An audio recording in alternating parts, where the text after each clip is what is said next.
I'm Dr. Yeater, and I've been at Sacred Heart University since 2008. My specialty is animal cognition and behavior, looking at different animal species and comparing them to humans. So I started out studying marine science as an undergraduate. I was in the Navy Reserves. I worked for about 4 years. I decided I wanted to go back to graduate school, and how I found my specialty is I went to some conferences and I was exposed to different areas in the field of psychology and biology, and I realized this is really what I wanted to do. I wanted to study animal cognition and how animals think and how they're similar to humans or different from humans, and that really sparked my interest. It's interesting because when I talk to students about studying animal behavior or whatever, they're like, well, you know, can I make a career out of this? And I'm like, well, you just have to be persistent if you really want to do something like this, because, you know, a lot of people were saying, hey, you want to study dolphins for a living? You know, I don't think that's a good idea. But I really kind of stuck with it, and I said, yes, I want to study how they're thinking and behaving, and I want to go to graduate school. I want to teach students during college about my passion. So that's kind of how my research and my teaching developed. My PhD work was in Honduras studying wild rough-toothed dolphins, and so that really was amazing because that was just such a unique experience to look at like this more rare species. And then there were some stranded rough-toothed dolphins that I was able to study as a graduate student as well. I've done a lot of work with dolphins and looking at their behaviors, so analyzing social interactions, those kind of behaviors, and that's translated to some of my work with belugas. The beluga research, we don't have the Bahamas right here in Connecticut, which is why I like to do work with the belugas at Mystic Aquarium. They're in a managed care setting. My students go there and help me collect video data. We're looking at social interactions. We're looking at the development. So we're looking at changes over time. We're looking at social groupings.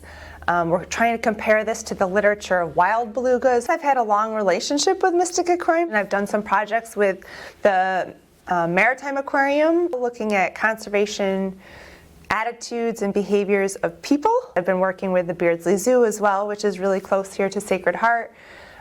So all these, you know, places have lots of opportunities for students to get involved in internships or research. I have lots of projects that are in multiple stages with different species, but the new projects on campus are the canine cognition projects. We have a new comparative psychology laboratory.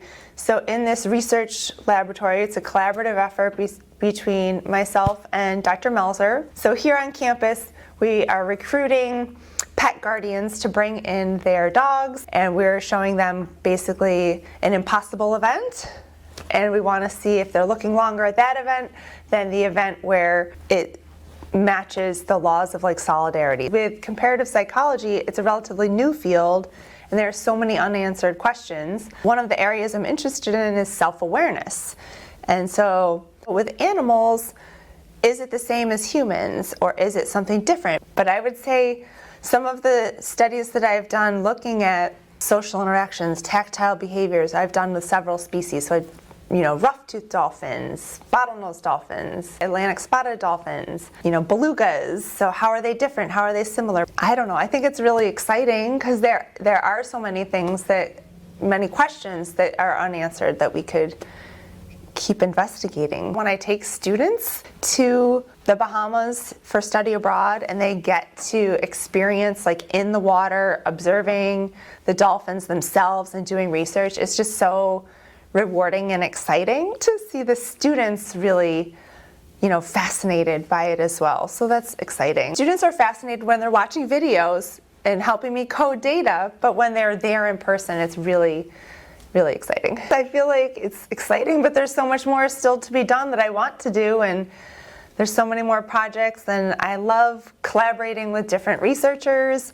Like I said, I don't have animals that live here on campus. We bring in dogs, so that's kind of our new thing on campus. We have the dogs, so that's super exciting. Everything's evolving. We have more projects. Dr. Melzer and I lined up looking at the animal-assisted therapy dogs. We started a new program with Exceptional Sidekick, and we're partnering to train puppies that will become service dogs. So there's a lot of, evolving ideas and projects revolving around the Canine Cognition Project, because we want to be able to do some more projects right here on campus. So that's, I guess, where I see the future going, is hopefully getting more projects that we can do on campus, more projects that are comparative, where we can collaborate with different species. So you're getting me all excited.